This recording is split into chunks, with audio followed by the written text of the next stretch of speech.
ವೃಶ್ಚಿಕ ರಾಶಿಯವರು ಮೇ ತಿಂಗಳಲ್ಲಾಗುವಂತಹ ನಿಗೂಢ ಬದಲಾವಣೆಗೆ ತಯಾರಾಗಿರಬೇಕಾಗತ್ತೆ.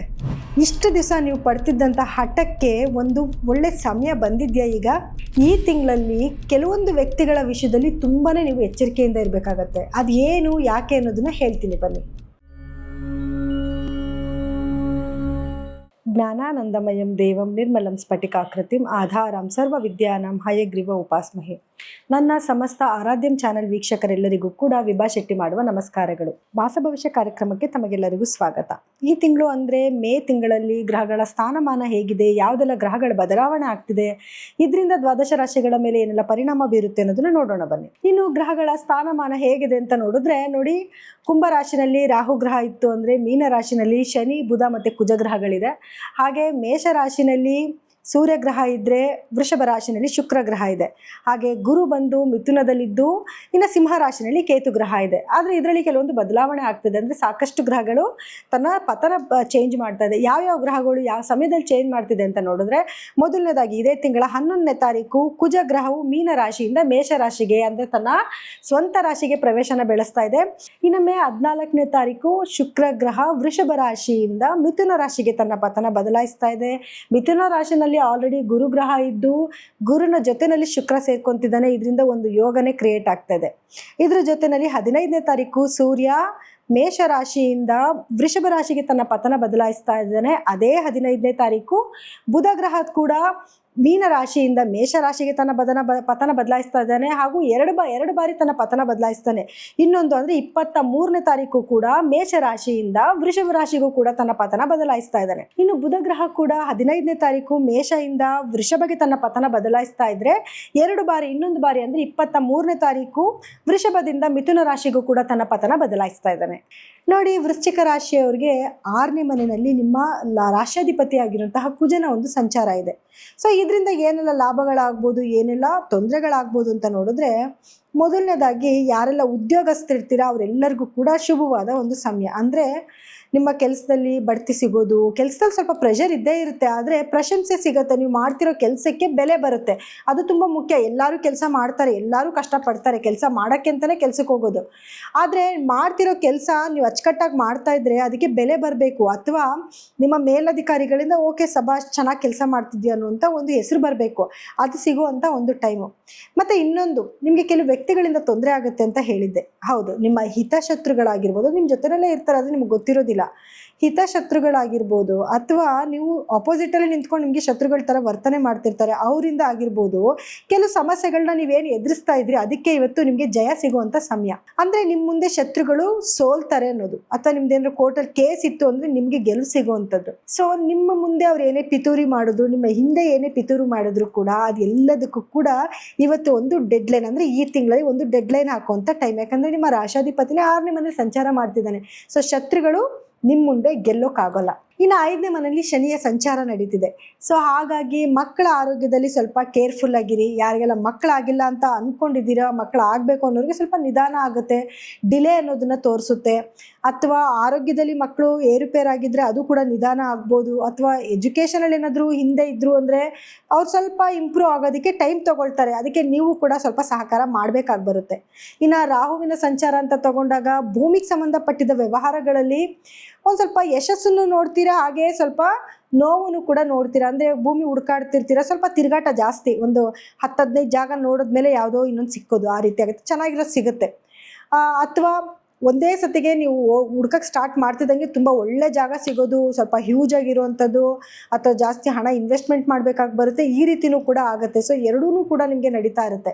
ನಿಮ್ಮ ತಾಯಿಯ ಆರೋಗ್ಯದಲ್ಲಿ ಸ್ವಲ್ಪ ಏರುಪೇರುಗಳಾಗುತ್ತೆ. ಹಾಗಾಗಿ ಅದನ್ನು ಜಾಗ್ರತೆಯಿಂದ ನೋಡ್ಕೊಳ್ಳೋದು ಒಳ್ಳೆಯದು. ಇನ್ನು ನಿಮಗೆ 7ನೇ ಮನೆಯಲ್ಲಿ ಸೂರ್ಯ ಮತ್ತು ಬುಧರ ಒಂದು ಸಂಯೋಗ ಆಗ್ತಾ ಇದೆ.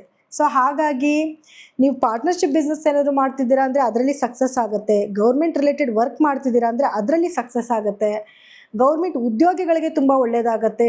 ಏನು ಪ್ರಮೋಷನ್ ಸಿಗೋದಾಗಿರ್ಬೋದು, ಅಥವಾ ಮೇಲಧಿಕಾರಿಗಳಿಂದ ನಿಮಗೆ ಒಂದು ಪ್ರಶಂಸೆ ಸಿಗೋದಾಗಿರ್ಬೋದು, ಅಥವಾ ಪ್ರಮೋಷನ್ ಆಗೋದಾಗಿರ್ಬೋದು, ಅಥವಾ ಸಂಬಳ ಜಾಸ್ತಿ ಆಗೋದಾಗಿರ್ಬೋದು. ಇದೆಲ್ಲನೂ ಕೂಡ ಗೌರ್ಮೆಂಟ್ ಉದ್ಯೋಗಿಗಳಿಗೆ ಮತ್ತು ಯಾರೆಲ್ಲ ರಾಜಕಾರಣಿಗಳಿದ್ದೀರಾ ರಾಜಕಾರಣಿಗಳಿಗೂ ಕೂಡ ಉತ್ತಮವಾದ ಒಂದು ಸಮಯ ಆಗಿರುತ್ತೆ. ಈ ಟೈಮಲ್ಲಿ ನಿಮ್ಗೆ ಏನಾದ್ರು ಕೆಲಸಗಳಾಗಬೇಕಾಗಿದೆ, ದೊಡ್ಡ ದೊಡ್ಡ ವ್ಯಕ್ತಿಗಳನ್ನ ನೋಡಬೇಕು, ಅವರಿಂದ ನಿಮ್ಗೇನೋ ಕೆಲಸಗಳಾಗಬೇಕು, ಅದೆಲ್ಲನೂ ಆಗೋ ಟೈಮ್ ಈ ಸಮಯನ ಉಪಯೋಗ ಮಾಡ್ಕೊಳ್ಳಿ.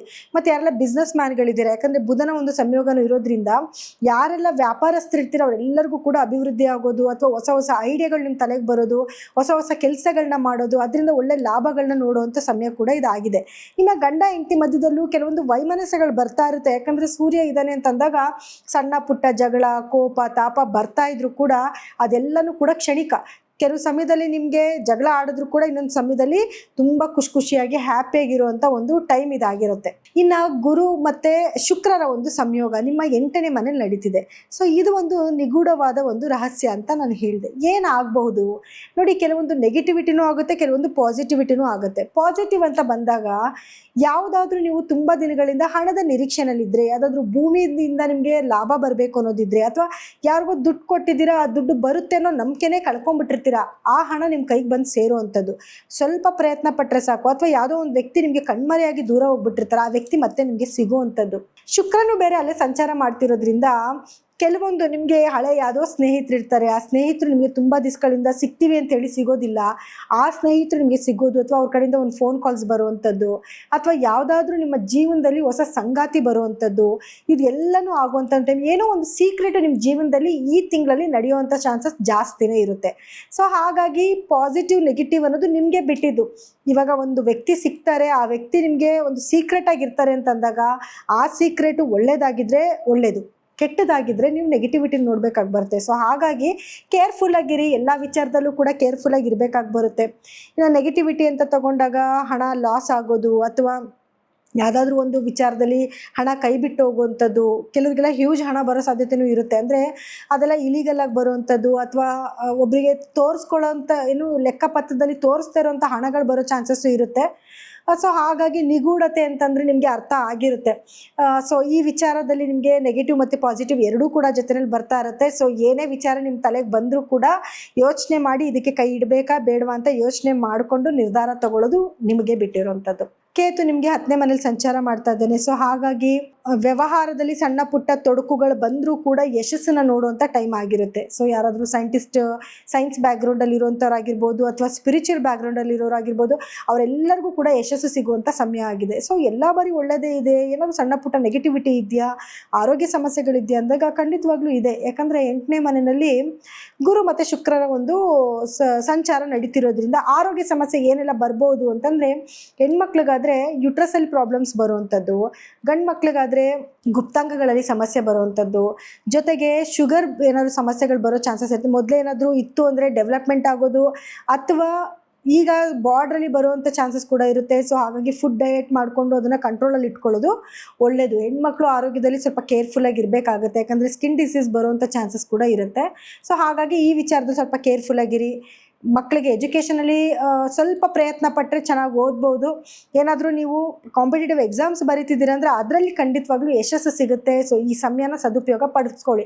ಯಾಕೆ ಅಂತಂದರೆ ತುಂಬ ಮಕ್ಕಳು ನಮ್ಮ ಹತ್ರ ಕೇಳ್ತಿರ್ತಾರೆ, ಈ ಥರದ ಎಕ್ಸಾಮ್ಸ್ ಬರೀತಿದ್ದೀವಿ, ಗೌರ್ಮೆಂಟ್ ಕೆಲಸಕ್ಕೋಸ್ಕರ ಬರೀತಿದ್ದೀವಿ, ಒಳ್ಳೇದಾಗುತ್ತಾ, ಮಾಡ್ಬೋದಾ ಬೇಡವಾ ಅಂತ. ಇವಾಗ ಒಳ್ಳೆ ಸಮಯ ಬಂದಿದೆ, ಈ ಸಮಯದಲ್ಲಿ ನೀವು ಎಕ್ಸಾಮ್ಸ್ನ ಬರೆಯೋದಾಗಿರ್ಬೋದು, ಅಥವಾ ಅದಕ್ಕೆ ಅಂದರೂ ಅಪ್ಲಿಕೇಶನ್ಸ್ ಹಾಕೋದಾಗಿರ್ಬೋದು, ಅದನ್ನು ಮಾಡಿದ್ರೆ, ಯಾಕಂದರೆ ಶುರು ಮಾಡ್ತೀವಲ್ವ ನಾವು ದಿನ, ಆ ದಿನ ಚೆನ್ನಾಗಿದ್ರೇ ಸಾಕು, ನಮಗೆ ತುಂಬ ಒಳ್ಳೇದಾಗುತ್ತೆ. ಸೊ ಹಾಗಾಗಿ ಈ ಸಮಯ ಚೆನ್ನಾಗಿದೆ. ಈ ಸಮಯದಲ್ಲಿ ನೀವೇನಾದರೂ ಕಾಂಪಿಟೇಟಿವ್ ಎಕ್ಸಾಮ್ಸ್ಗೆ ಅಪ್ಲಿಕೇಶನ್ಸ್ ಹಾಕೋದು, ಅದನ್ನು ನೀವು ಈ ಸಮಯದಲ್ಲಿ ಮಾಡ್ಕೋಬಹುದು.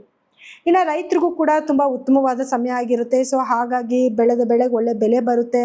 ಅಥವಾ ನಿಮಗೆ ಏನಾದರೂ ಹೊಸ ಬೆಳೆ ಬೆಳಿಬೇಕು ಅಂದರೂ ಕೂಡ ಅದಕ್ಕೆ ಒಂದು ಉಪಯೋಗ, ಒಂದು ಐಡಿಯಾ ಮಾಡಿಕೊಂಡು ಕೆಲಸನ ಶುರು ಮಾಡಿ ಖಂಡಿತ ನಿಮಗೆ ಸಕ್ಸಸ್ನ ನೋಡಬಹುದು. ಇನ್ನು ಸಣ್ಣ ಪುಟ್ಟ ಕಾಯಿಲೆಗಳು, ಅಥವಾ ನಾನು ಹೇಳಿದೆ ಕೆಲವೊಂದು ಸಮಸ್ಯೆಗಳು ಬರುತ್ತೆ ಅಂತ, ಅದಕ್ಕೆ ಪರಿಹಾರ ಏನು ಮಾಡ್ಕೋಬೇಕು ಅಂತಂದರೆ ನೋಡಿ, ಪ್ರತಿ ಮಂಗಳವಾರದ ದಿವಸ ನೀವು ಸುಬ್ರಹ್ಮಣ್ಯ ಸ್ವಾಮಿ ದೇವಸ್ಥಾನಕ್ಕೆ ಹೋಗಿ ನಿಮ್ಮ ಹೆಸರಲ್ಲಿ ಒಂದು ಅರ್ಚನೆ ಮಾಡಿಸ್ಕೊಂಡು ಬನ್ನಿ. ಜೊತೆಗೆ ಪ್ರತಿದಿನ ಹನುಮಾನ್ ಚಾಲೀಸನ ಕೇಳಿ. ಇದು ಎರಡೇ ಪರಿಹಾರ ಸಾಕು, ನಿಮಗೆ ಎಂಥ ಸಂಕಷ್ಟ ಬಂದರೂ ಅದರಿಂದ ನೀವು ಪಾರಾಗ್ಬೋದು.